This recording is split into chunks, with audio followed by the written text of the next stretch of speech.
Assalamualaikum warahmatullahi wabarakatuh. Perkenalkan saya Melanie Umayyah dengan NPM D1D024021, mahasiswa Universitas Bengkulu jurusan Administrasi Publik. Pada kesempatan ini, saya akan mempresentasikan hasil observasi serta rekomendasi desain tata ruang kantor di Kantor Lurah Kandang Limun, Provinsi Bengkulu. Baiklah, langsung saja kita masuk ke pembahasan. Seperti yang kita tahu, kalau ruangan kantor itu punya peran penting untuk penunjang kerja pegawai. Tapi, kalau penataannya kurang bagus, itu bisa bikin kerja jadi nggak nyaman, gerak juga jadi ribet, dan akhirnya kurang efisien. Maka dari itu, perlu dilakukan observasi dan juga perancangan ulang supaya ruang kerjanya lebih bisa efektif. Adapun tujuan dari observasi ini adalah yang pertama untuk melihat kondisi ruangan yang sekarang, yang kedua untuk menemukan masalah dari layout yang ada, dan yang ketiga itu untuk ngasih rekomendasi desain yang lebih baik. Jika dilihat dari kondisi awal, tata letak meja dan kursinya masih belum rapi, terus juga ada ruang yang belum dimanfaatkan secara maksimal, dan sirkulasi orang di dalam ruangan juga masih kurang lancar. Jadi, secara keseluruhan ruang kerja belum terlalu mendukung kenyamanan dan produktivitas. Dari observasi sebelumnya, muncul beberapa masalah. Yang pertama, pembagian ruangan belum jelas, jadi area kerja dan area lain masih bercampur.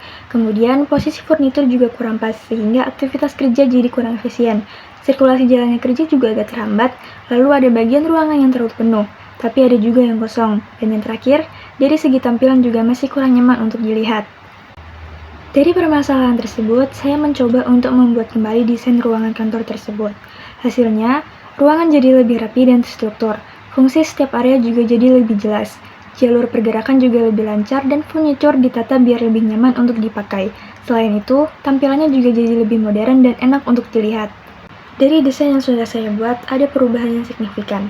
Yang pertama, ruang pimpinan atau ruang lurah. Ruangan ini berada di bagian kiri atas dan digunakan sebagai tempat kerja pimpinan.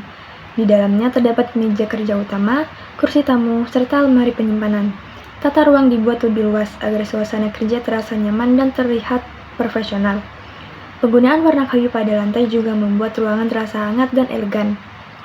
Yang kedua, ruang kerja staf. Ruangan ini berada di kiri bawah dan digunakan untuk aktivitas kerja pegawai atau staf.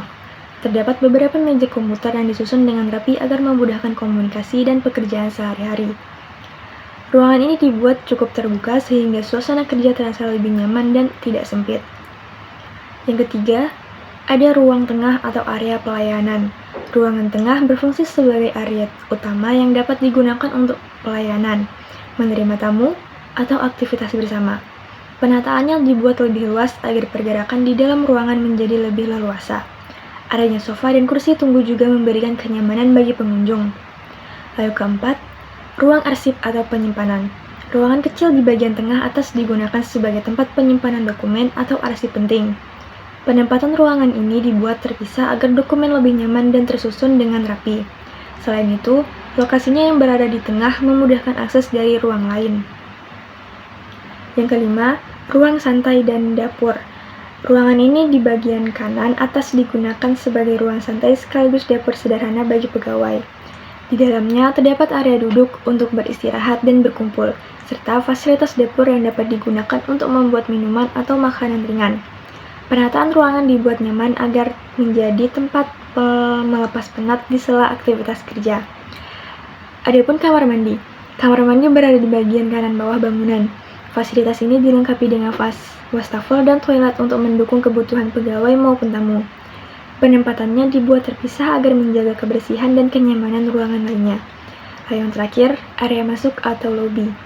Bagian depan bangunan difungsikan sebagai area masuk atau lobi. Area ini menjadi tempat pertama yang dilihat pengunjung saat memasuki bangunan. Penataan dibuat terbuka agar memberikan kesan rapi, nyaman, dan mudah diakses. Sebagai kesimpulan, perancangan ulang tata ruang kantor dapat meningkatkan efisiensi, kenyamanan, serta produktivitas kerja.